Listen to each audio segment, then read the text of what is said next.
morning students, welcome to the online classes of Royal International School. This video is for class 5th, subject is environmental studies.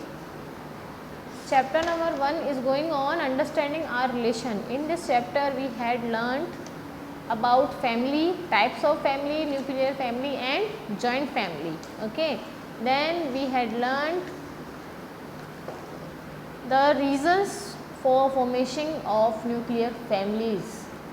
Nuclear family बनने के nowadays we see nuclear families are more than joint family. So हम लोगों ने उसके reasons को भी read out कर लिया था क्यों न्यूक्लियर फैमिलीज अब ज़्यादा फॉर्म हो रही हैं. Migration, scarcity of space, other reasons. Then we had learned shifting from place to place. Why people shifting from place to place. तो प्लेस टू प्लेस शिफ्ट क्यों होते हैं और उसे किस तरीके से डिफ़ाइन किया जाता है. तो प्लेस टू प्लेस शिफ्ट होने का था माइग्रेशन. माइग्रेशन मतलब होता है कि एक जगह से दूसरी जगह तक जाना फॉर सम रीजंस के कारण एक जगह से दूसरी जगह पर जाना. फिर था इनमाइग्रेशन. इनमाइग्रेशन में क्या होता है, हम हमारे होम टाउन्स को होम टाउन जहाँ हमारा है एक कंट्री से, इसमें होता है इनमाइग्रेशन होता है moving one country to another country. एक कंट्री से दूसरी कंट्री में जाना और फिर जब हम दूसरी कंट्री में गए वहीं के हम लोग क्या हो जाते हैं, रेजिडेंट हो जाते हैं. तो पूरी तरीके से क्या होना, उसी कंट्री को अपने आप में उसी कंट्री के हो जाना. ठीक है, तो हम लोग वहाँ पे जॉब करते लग जाते हैं, वहीं के रेजिडेंट एक तरीके से बन जाते हैं. तो वो होता है इमिग्रेशन. देन हमने पढ़ा था ट्रांसफ़र.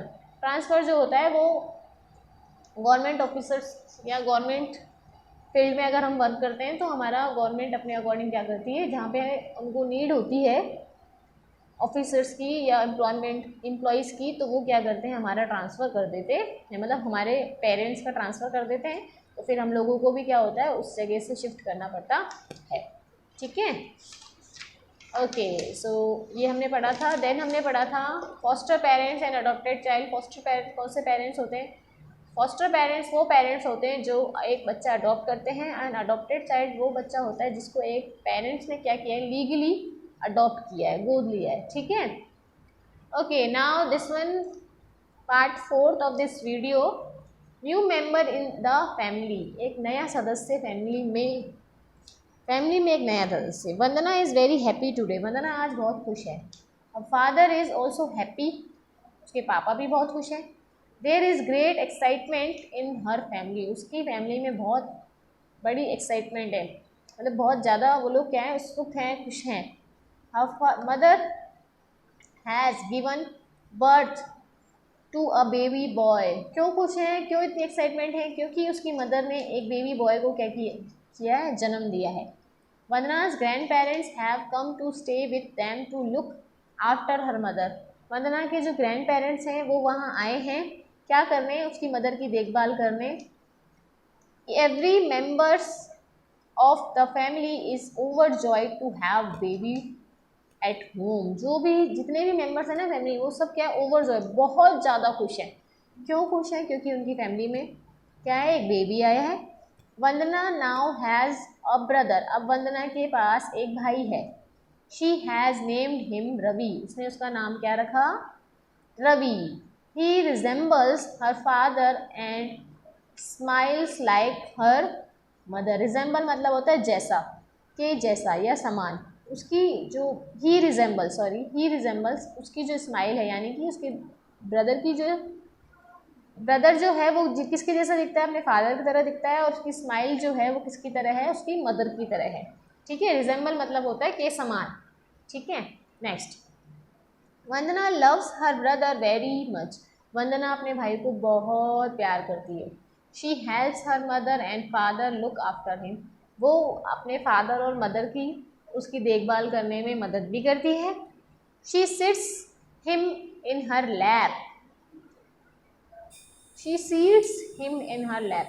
वो उन्हें कहाँ रखती है, लैप मतलब होता है अपने बाहों में. मतलब हम जब छोटे बच्चे को उठाते हैं तो किस तरीके से रखते हैं, अपने गोद में किस तरीके से रखते हैं, वो होता है लैप. ठीक है, ओवर प्रोटेक्ट करके. She help in changing his cloth. वो हेल्प करती है उसके कपड़े बदलने में. Now Vandana has one more family member. अब वंदना के पास एक और फैमिली मेम्बर है, मतलब उसका फैमिली मेम्बर बढ़ गया ना, उसका बेबी ब्रदर आ गया तो एक फैमिली मेम्बर और बढ़ गया। Her family consist of her new born brother Ravi, father, mother and of course Vandana herself. अब उसकी फैमिली में कौन कौन है, कंसिस्ट मतलब शामिल हो चुके हैं उसका new born brother Ravi, father, mother and of course Vandana herself, Vandana खुद। उसकी फैमिली में 4 मेंबर्स हो गए, Ravi, father, mother and Vandana. Vandana's family is a small family, 4 ही मेंबर्स हैं, दोनों भाई बहन हैं और उनके पेरेंट्स हैं। सो अगर पेरेंट्स सिर्फ अपने बच्चों के साथ रहते हैं और बच्चे अपने पेरेंट्स के साथ रहते हैं तो उसे कौन सी फैमिली कहते हैं, स्मॉल फैमिली कहते हैं। It is a nuclear family, small family और you can say nuclear family, एकल परिवार। Okay, in contrast Vandana's mother lived in a big family when she was young। In contrast अगर पीछे पहले की बात करें तो वंदना की जो मदर है ना वो कहाँ रहती थी, वो एक बिग जॉइंट फैमिली में, बहुत बड़ी फैमिली में रहती थी जब वो क्या थी, यंग थी, जब वो छोटी थी। She had 3 brothers and 2 sister. उनके 3 भाई और 2 सिस्टर थी। किनके, उसकी मदर की, वंदना की मदर जो है ना वो बिग जॉइंट फैमिली में रहती थी तो उनके 3 भाई और 2 बहनें हैं। ठीक है, then next on page number 9 think and answer. If you live in a nuclear family and your mother goes out of station for 3 days, then how would you feel?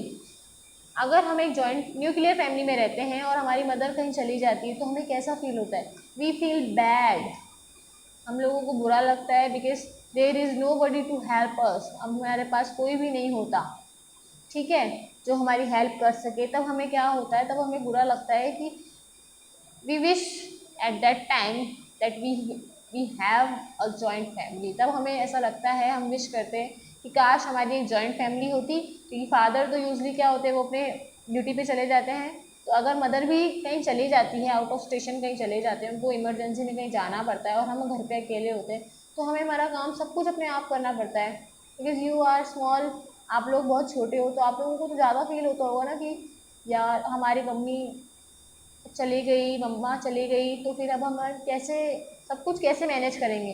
तब हमें at that moment we feel very bad, we feel bad. ठीक है, हमें बुरा लगता है कि अगर हमारी जॉइंट फैमिली होती तो हम लोग उस टाइम पे भी क्या कर सकते हैं, अच्छे से एंजॉय कर सकते हैं। For taking care of those children whose parents are not alive, the government has established schools, orphans, hostels. Have a discussion with your teacher about the same. For taking care, उन बच्चों की जिनके parents नहीं हैं, जिनके parents की death हो चुकी है, गवर्नमेंट क्या करती है, गवर्नमेंट ने स्कूल्स, अनाथालय और हॉस्टल्स क्या करें, बनाए हैं। So have a discussion with your teachers about the same, मतलब आपको भी अपने टीचर के साथ, यानी कि अपने टीचर के साथ इसके बारे में डिस्कशन करना है। तो देखो क्या होता है कि अब हम जानते हैं कि इन दिस एज, मतलब कि इन योर एज, आपकी एज में बच्चों को बहुत ज़्यादा लव और केयर की ज़रूरत होती है। ठीक है, लव केयर के साथ साथ हमें अच्छी एजुकेशन की, अच्छी गाइडलाइन की, ठीक है, और हमेशा किसी ऐसे पर्सन की ज़रूरत होती है जो हमारे साथ हमारे सपोर्ट पे रहे। अब जब हम छोटे होते हैं तो अगर किसी बच्चे के, किसी चाइल्ड के पेरेंट्स की डेथ हो जाती है तो उसका मतलब ये तो नहीं है ना कि हम उसे अकेला छोड़ दें, नो, वो भी तो, उसको भी तो हर चीज़ की रिक्वायरमेंट होती है, ही और शी नीड्स एवरीथिंग जो हमारे पास है, वो उसको भी वो हर चीज़ चाहिए जो हमारे पास है।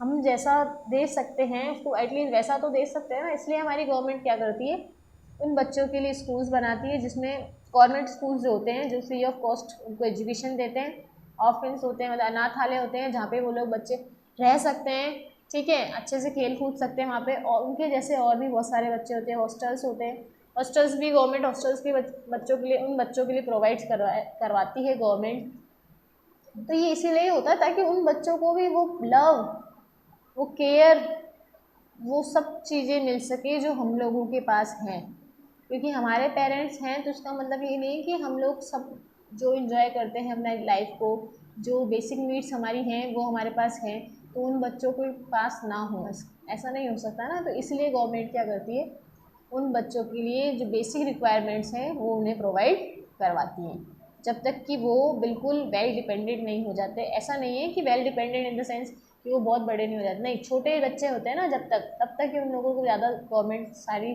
फैसिलिटीज़ प्रोवाइड कराती है। उसके बाद फिर वो लोग डिपेंडेंट हो जाते हैं, सेल्फ डिपेंडेंट हो जाते हैं, तो वो खुद अपने आप अपना काम कर लेते हैं। ठीक है, तो समझ में आया आपको कि इस टॉपिक का मतलब क्या था, कि आपको पता होना चाहिए कि ऐसा क्यों होता है। ठीक है, okay, then tick the correct options. Which of the following is a reason for the formation of nuclear family. Nuclear family के फॉर्मेशन हमने पढ़े थे। Why nuclear family form? Migration, yes. Strong bonds, अगर स्ट्रॉन्ग बॉन्ड होगा तो nuclear family बनेगी क्या? No, both A and B and none of this. Strong bond होगा तो न्यूक्लियर फैमिली क्यों बनेगी? बॉन्ड धीरे धीरे क्या होता है, वीक होने लग जाता है, इसलिए तो न्यूक्लियर फैमिली आएगी। तो फर्स्ट आएगा migration. Okay, then people who adopted a child, children become grandparents, no. Foster parents, yes. जो पेरेंट्स, जो लोग एक बच्चा अडॉप्ट करते हैं उन्हें फॉस्टर पेरेंट्स कहते हैं। Okay, from thinking and looking alike, सोचना और दिखना अपने पेरेंट्स की तरह है। ये तो होता ही है, यूजली होता ही है। ये हम लोग पढ़ेंगे हमारी नेक्स्ट वीडियो में, पार्ट फर्स्ट, जो कि हमारा पार्ट फिफ्थ होगा। अभी तक हम लोगों ने पार्ट 4 कर लिए ट्रांसलेशन के।